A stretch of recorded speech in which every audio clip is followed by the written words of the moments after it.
আবু মাহজুরা রাদিয়াল্লাহু তাআলা আনহু কিভাবে মুসলিম হলেন আওয়াজ করে শুনেন। হুনাইনের যুদ্ধ ৮ম হিজরি, বিষ্ণু ঈসা ইসলাম হুনাইনের যুদ্ধ শেষে ফিরতেছেন। পথিমধ্যে বেলাল রাদিয়াল্লাহু তাআলা আনহু হুনাইনের যুদ্ধে ৮ম হিজরি। কত হিজরি সবাই বলেন না একটু, কত হিজরি? ৮ম হিজরিতে হুনাইনের যুদ্ধে রাসূল সাল্লাল্লাহু আলাইহি ওয়াসাল্লাম ফিরে আসতেছেন মদিনায়। পথিমধ্যে বেলাল রাদিয়াল্লাহু তাআলা আনহু আযান দিচ্ছেন। কি দিচ্ছেন? তো পাশে ছিল মুশরিকদের একটা পল্লী, কিছু মুশরিক তরুণ, কিছু অমুসলিম কিশোর, তারা আযানকে ব্যঙ্গ করতেছে। আমাদের বাংলায় মুখ ভেঙ্গানো বলে আর কি। বেলাল রাদিয়াল্লাহু তাআলা আনহু আযান দিচ্ছেন, ওই বাচ্চাগুলো মুশরিক, তো ওরা আযানকে ব্যঙ্গ করতেছে, বিকৃতি করে ওরাও আযান দিচ্ছে। উদ্দেশ্য হচ্ছে আযানকে নিয়ে ঠাট্টা করা। উদ্দেশ্য কি? ঠাট্টা করা। ব্যাপারটা মনে কষ্ট পাওয়ার মতো ব্যাপার না? কিন্তু বিশ্বনবী ওইখানে দেখেন কি খুঁজলেন। বিশ্বনবী খেয়াল করলেন অমুসলিম কিশোরদের মধ্যে থেকে একটা কিশোরের গলাটা বড় দরাজ গলা, কণ্ঠটা বড় সুন্দর।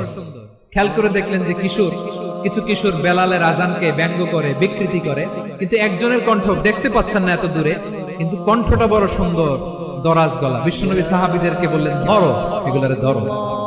সবগুলারে ধরে বিশ্বনবীর সামনে আনা হলো। ওরা হাঁটু গেড়ে বসলো। বিশ্বনবী বললেন, তোমাদের মধ্যে কে যেন ব্যঙ্গ করে আযান দিচ্ছিল, তার গলাটা বড় উঁচু, গলার বেসটা বড় মজবুত, মেলোডিয়াস, সুমধুর কণ্ঠ। কে? আবু মাহজুরা বলে, আমার বন্ধুরা সবাই আমার দিকে আঙ্গুল দেখায়, আমি পড়ে গেছি বিপদে। রাসূল সাল্লাল্লাহু আলাইহি ওয়াসাল্লাম বাকি অমুসলিম তরুণদেরকে ছেড়ে দিলেন, বললেন তোমরা যাও। এবার আবু মাহজুরারে পাইছে। আবু মাহজুরার চুলের মধ্যে হাত দিলেন বিশ্বনবী, মাথায় হাত দিয়ে বললেন, এবার আযান দাও দেখি।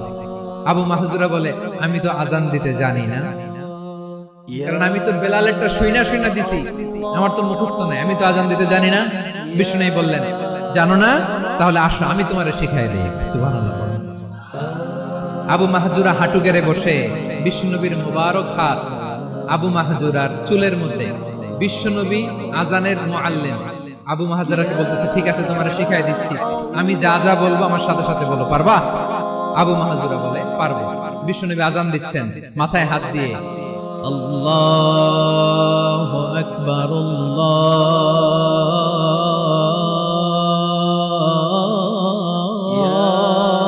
আকবার। আবু মাহজুরা এই বাক্যটা পড়লেন। বিশ্বনবী দ্বিতীয় বাক্য পড়তে আরম্ভ করলেন, আল্লাহু আকবার,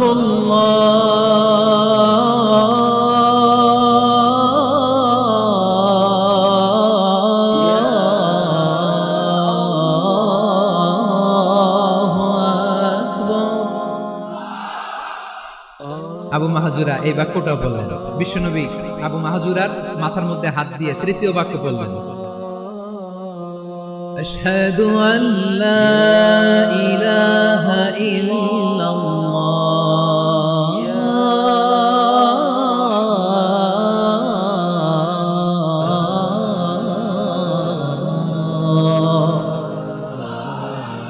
আবু মাহজুরা তৃতীয় বাক্য বললেন। বিশ্বনবী একটা বাক্য পরে আবু মাহজুরা পরে, বিশ্বনবী পরে আবু মাহজুরা পরে। আবু মাহজুরা কিন্তু অমুসলিম, মুশরিক। আবু মাহজুরা বলে, এক একটা বাক্য পড়ি আমার কলিজাটা গলে ঠান্ডা হয়ে যায়। এতদিন মোহাম্মদকে গালি দিতাম, এখন মোহাম্মদ আমার মাথায় যখন হাত রাখছে আমার সারা শরীর ঠান্ডা হয়ে গেছে।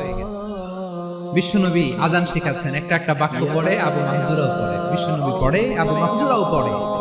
পুরো বাক্যগুলো যখন শেষ, আযান শেষ, আবু মাহজুরাও যখন পুরো আযান করলেন, আবু মাহজুরা বললেন, এতদিন মোহাম্মদের চেহারা দেখলে আমার ঘৃণা লাগতো, আজ থেকে মোহাম্মদের চেহারার চেয়ে প্রিয় চেহারা আমার কাছে নাই।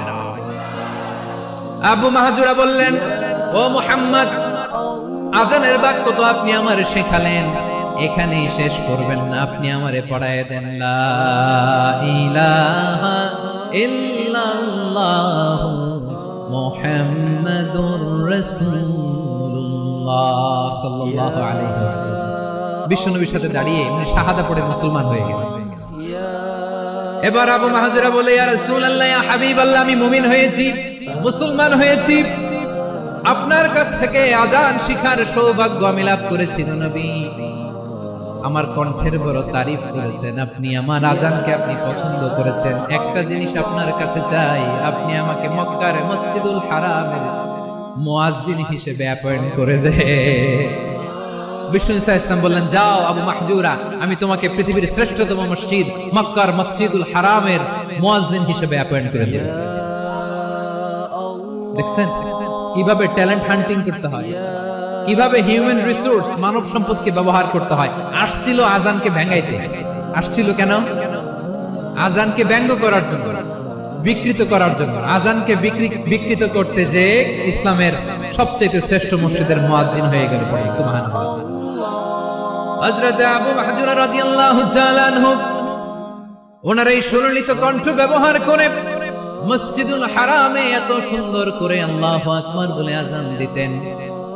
মানুষগুলোর, মুসল্লিগুলোর, মক্কাবাসীর হৃদয়কে তিনি বিগলিত করে দিতেন। মানুষের হৃদয়কে ঠান্ডা হয়ে যেত। শুধু এখানেই শেষ না ভাইয়েরা, বিশ্বনবী যখন সাইয়েদনা আবু মাহজুরা রাদিয়াল্লাহু তাআলা আনহুকে আজান শিখাচ্ছিলেন, বলেন তো বিশ্বনবীর হাতটা কোথায় ছিল? আবু মাহজুরার মাথার সামনে, এই চুলের উপরে ছিল। আবু মাহজুরা ওই স্মৃতিটাকে ধারণ করবার জন্য, ওই স্মৃতিকে বহন করার জন্য বিশ্বনবীর মোবারক হাত আবু মাহজুরার কপালের চুলের যেই জায়গায় লেগেছে, মৃত্যুর আগের দিন পর্যন্ত আবু মাহজুরা মাথার ওই চুলে কোনদিন ছুরি আর কামার লাগায় নাই, সেখানে কেচি লাগায় নাই, চুলের মধ্যে খুর লাগায় নাই। আবু মাহজুরা ডান দিকের চুল কাটতো, বাম দিকের চুল কাটতো, পেছনের চুল কাটতো, সামনের চুল কাটতো না। আবু মাহজুরা রাদিয়াল্লাহু তাআলা আনহুর সামনের চুলগুলো বড় হতে হতে যখন এত বড় হয়ে যায়, তিনি চুলগুলো পেঁচিয়ে মাথার মধ্যে রাখতেন। তারপরে তিনি পাগড়ি পরতেন। সবাই জিজ্ঞেস করতো, আবু মাহজুরা এটা আবার কেমন স্টাইল? দেখতে তোমার কি বিদঘুটে লাগে? কেমন অড লাগে? কেমন খারাপ দেখা যায়? মক্কায় এমন কোন মানুষ তো দেখি নাই, ডানে চুল কাটে, বায়ে চুল কাটে, পেছনে চুল কাটে, সামনে কাটে না। ওরে আবু মাহজুরা, কেমন দেখা যায় তোমারে? তুমি সামনের চুল কাটো না কেন?